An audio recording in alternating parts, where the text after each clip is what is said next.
My name is Raihana Syahda Salsabila. I live in Bulolohe. I study at Rumah Belajar Bersama. Hi, how are you? I hope you are always healthy. Today I will explain my dative from my teacher.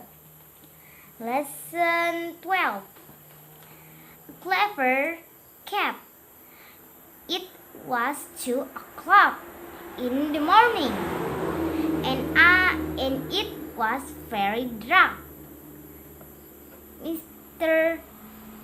Thompson wake up his wife. He cried softly. The baby crying. Mrs. Thompson sat up in the bed and listened. "What not the baby, Jim?" she said. "It's a cat. It can be," her husband said. "I go and look."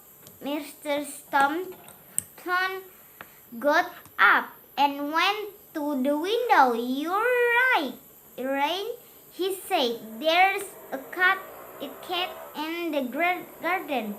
Listen to it." "You must stop it, Jim," Mr. Thompson said. "The cat will wake up the baby." "What can I do?" Mr. Thompson asked. I scared. "It's very cold. I am not going into the garden. Throw a shoe at it," his wife said. "I can't do that," Mr. Thompson answered. "Why not?" his wife asked. "Can you see it?" "I can see it very well," Mr. Thompson said. "But I can't throw a shoe at it. It's sitting on my greenhouse." Thank you everybody. Assalamualaikum warahmatullahi wabarakatuh.